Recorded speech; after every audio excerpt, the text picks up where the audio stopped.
break down block number 2 of the summer. So quick reference, myself and Paul Cater will be talking about flywheel, conical resistance, pneumatic resistance, anything that kind of is different than gravity, right? So we get into a lot of different type of forces, one being momentum, another being inertia, and how we can leverage that in a training stimulus, which, one of the things I'll talk about a lot will be this idea of with gravity-based training, we have to essentially bifurcate our approach, right? It's either going to be heavy or fast. And we're trying to develop power, which is that intersection of force and velocity. And when you look at that force velocity curve, it kind of falls between this 30 to 40% RM. It's a very big scale. And one of the things that is becoming more and more evident is the shortcomings in terms of correspondence from vertical or horizontal exclusive vectors, as well as this other end of it of it's either going to be heavy and slow, light and fast, or somewhere in the middle, but this like association with in that gray area. And maybe this is a symbol of this high-low approach in vertical integration and thinking about you're in no man's land when you start to work this 60 to 40% range to try to induce more power, right? Just like it's too light to be too heavy or to create strength. It's too heavy to be fast. So you kind of create this continuum. And then it gets into these like polarizing statements of you need to have this profile of sprinting and jumping and medicine ball work for your light and fast. And then everything with a barbell or a dumbbell or a kettlebell needs to be heavy and therefore slow. Still moving with great intent. And that's kind of the catch-22 of it all. Like no matter what, that we're trying to utilize tools and methods that encourage intent. And you see that with barbell stuff come out with accommodating resistance, which I'm still a huge proponent of. And I still think it's a big rock in the way we want to train athletes. But it does create this blind spot where this alternative form of resistance, whether it's the form of flywheel, which is creating momentum through that wheel turning, and we can change the more momentum and therefore the inertia with a larger diameter wheel, which would create more force. We can decrease the size of that wheel and less momentum and less inertia and more velocity. And with the conical, the more that winds up on the cone, it gets to the base, the higher that part is, the more leverage it or mechanical disadvantage it creates. So all of a sudden now we create more force or more velocity. So moving closer or further changes the amplitude in which we can move. And these are all great things that we probably should investigate and unpack. And I'm excited where Paul's going to break that down because I definitely think it will help. Now, on the other end, I think there's a practical application. And I think that's probably the area most coaches come up, right? Which there's a good research article, and I'll share that within the lectures, is this idea that most coaches intuitively understand that alternative forms of resistance is net positive, just don't know where to put it or don't know how to use it or don't know what to use it in place of. And that creates a big problem, which is this big practical component that we need to unpack and dissect for training and performance. So that's where I'm really going to go with this aspect, or these essentially web shows of trying to break down the programming and how I'm integrating this into my programming, and then trying to give some examples of how that would integrate into a group or a team session or a one-on-one working with an athlete.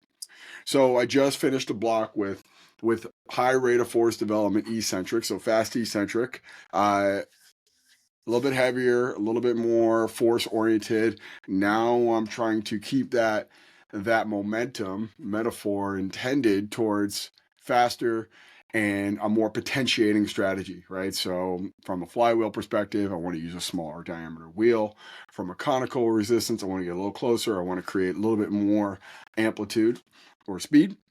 And I want to think about this from the context of it's better to be light and fast than slow and laborsome. Both are going to have incredible level of intent.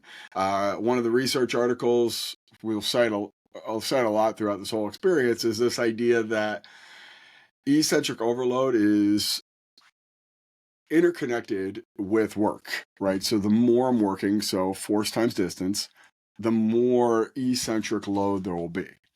And that's an interesting note, right? And that goes into this idea of the forces that we'll experience. The more distance we're moving, the more work is being created and the greater the eccentric load. That's a conversation that we should talk about when we're trying to create or elicit adaptation. So put aside the A series. I do think there is a conversation potential to have from a practical application and thinking about this more of a mixed approach, but always going to do some sort of flexibility, mobility for hip internal rotation, shoulder external rotation. Just that's my limitations from a passive active range for both hip and shoulder. But then it gets into that feeds into what I'm going to be doing from a programming perspective. So the potentiating strategy I wanted to utilize here was a flywheel or conical resistance quarter movement paired up with a plyometric, but I don't want to call it a extensive plyo, but a maximal minimal ground contact, high rate of force development, a little bit of load. So you can see what I have here. So quarter squat. I don't have a actual shoulder harness, so I just did Zercher with a straight bar. Worked fine. Actually created this like more of a braking effect where torso is definitely, or your ability to create a more vertical torso, which if you're going to look at my strategy, and I've talked a lot about this with various coaches, is this idea of what is your strategy when you jump? Are you going to be knee dominant, hip dominant? And I think that parlays in what's your strategy when you squat, right? That initiation of movement of butt back versus unlock ankle, knee, and hip and sit straight down. And I think that parlays into how you absorb on a depth drop, a depth jump, how that parlays into your strategy when you're doing counter movement jump, both fresh or fatigued. It leads into this dynamic of when you're trying to express force or velocity and you have a compound closed kinetic chain exercise, you're going to find a strategy that you are mechanically advantaged, and you're going to find the strategy where you are going to be negatively impacted by restricted joints or control. And for me, a squat pattern is probably hardwired from heavy loading, coaching being push your butt back, eyes up, to when I jump, I listed the same strategy. When I'm in a fight or flight situation, when it's really heavy, I'm probably going to default to butt back, eyes up. Same thing when I jump. So if it's really fight or flight, and it has to be this natural reaction, which leads into this like very interesting sensation you create with that Zercher and that flywheel. Now, we talked about this before. Work is going to be synonymous with increased eccentric load. So this creates more of a reflexive. So it's not as much overall eccentric load, but more of this reflexive rebound. Can I react to that quarter squat and then reverse direction? So a lot more rapidity of that movement, a lot more dictated by my ability to transition from that quarter squat into a concentric and then, or eccentric to concentric, and then concentric back into an eccentric. But then thinking about it too, of anyone who's ever done a 4-jump on a jump mat or done what they call a hop test, which is, I'll say this till I'm blowing my face, but a misnomer. It is a extensive jump test. A hop test is on one leg to the same leg. That's, if anyone's listening to this, you'd probably have heard me complain and gripe about that before, but either way, you can look at that and you can see definitively higher RSIs on a jump or a hop test or extensive jump test on force plates. And then you can see the difference between your maximal counter movement jump versus a 4-jump on that. And it just means that the lower the RSI probably is synonymous with a lower overall height and then a greater ground contact time. But the same thing we see with a 4-jump and a counter movement jump. So that reflexive or that reaction to that load on the flywheel is potentiating. Yes, it's trying to recruit more motor units, it's trying to create better synchronization, but it's also tapping into the change among architecture of where remember that muscle spindle responds to stretch. So where that stretch from the antagonist side is occurring. And then on the other end, Golgi tendon responds to tension.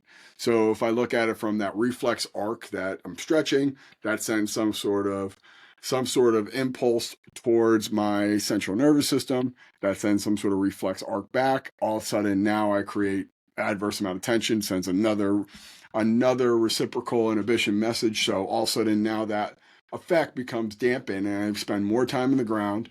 I alter my biomechanics.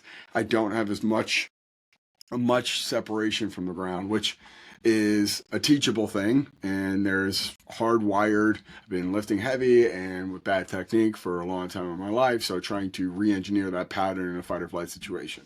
But I try to parlay that every single time I'm trying to go through that quarter squat, and I got better over the course of 4 weeks or 3 weeks when I did this block.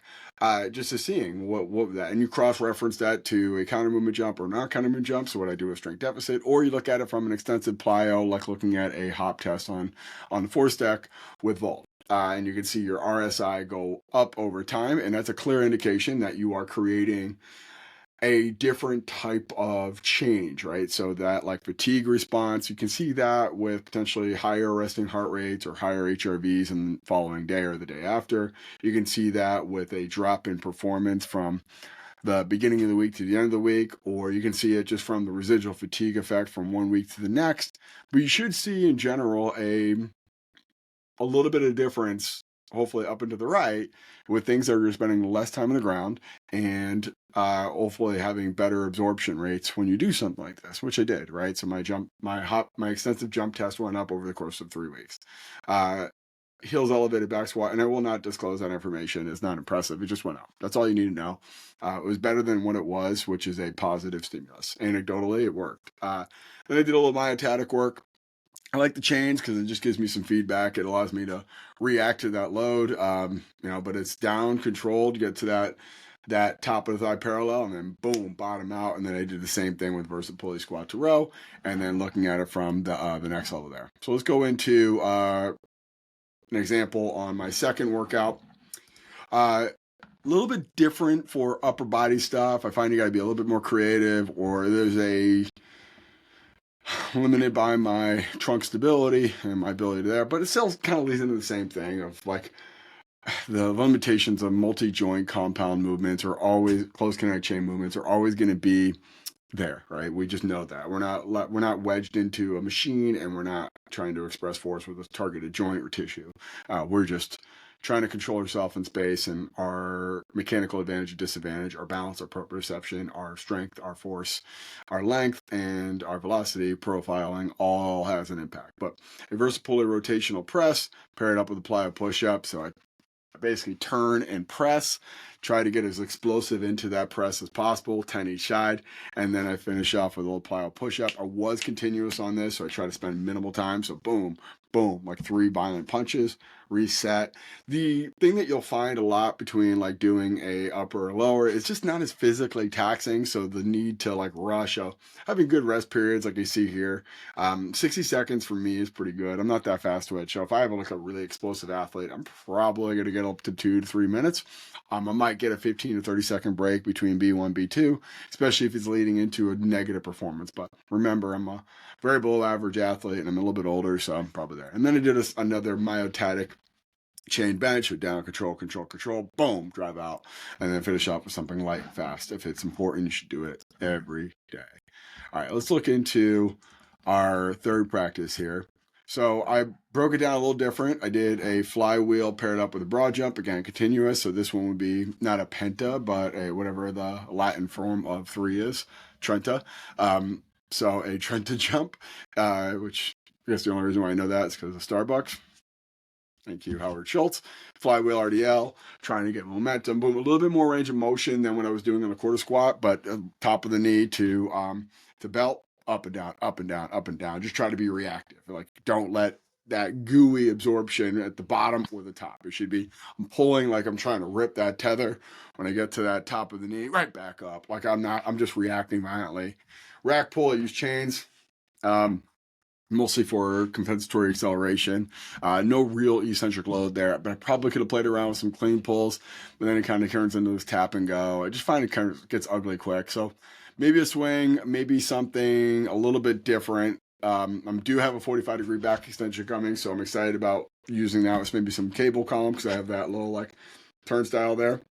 I also have a glute ham coming, so I'll play around with that a little bit more as I go because I think there is some cool variations I can start to explore with that. And then again, working a little bit more rotational vector, which that will be one of my lectures, is hitting different planes and vectors.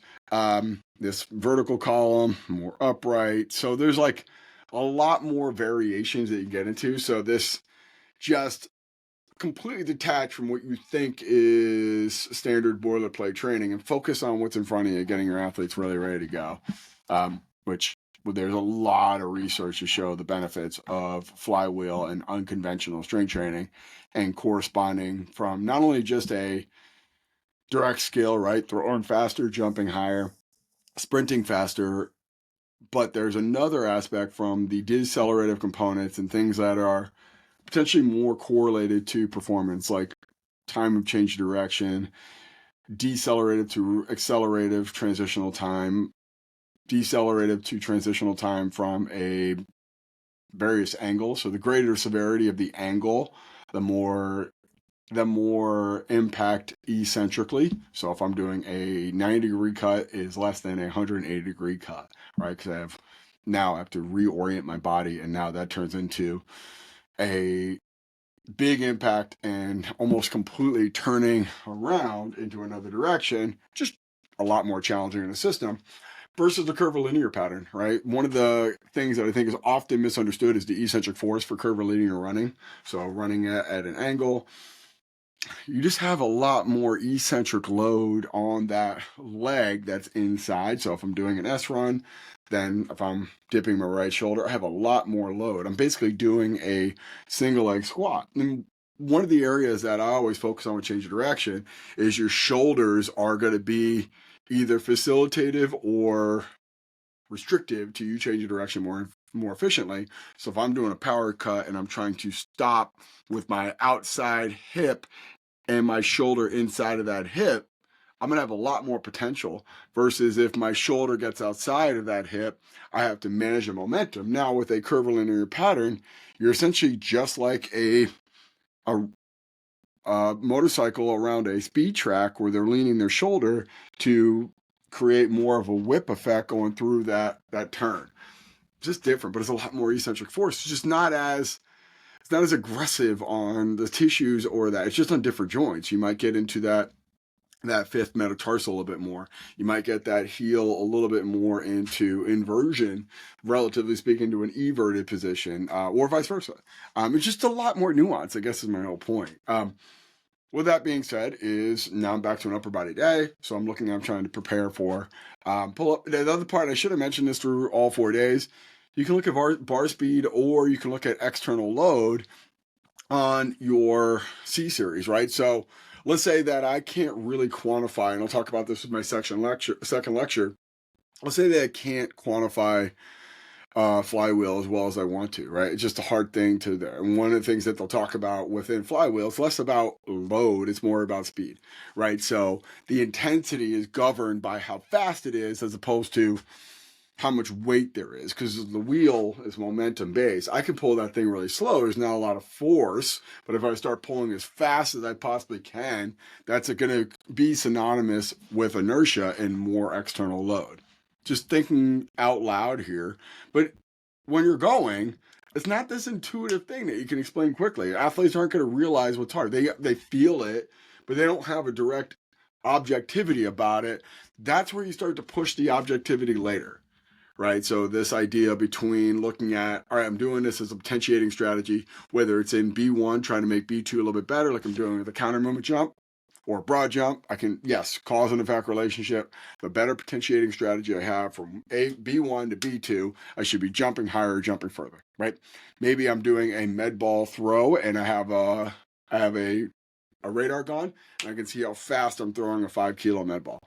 Awesome. Do it. Please, by all means.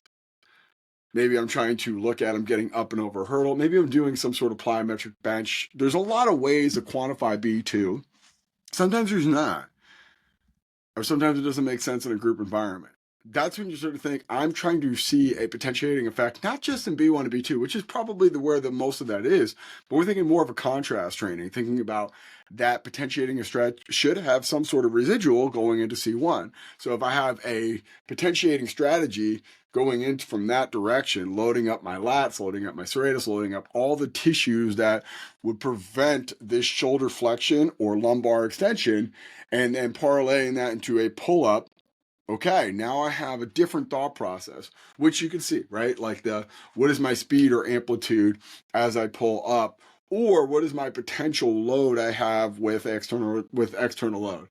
Bench, it can go back to, I'm going to use 40% load. Can I move that thing above 1 to 1.3 meters per second, right? That, can I work that accelerative strength? Can I work the speed strength component, right? That's where you want to think about here.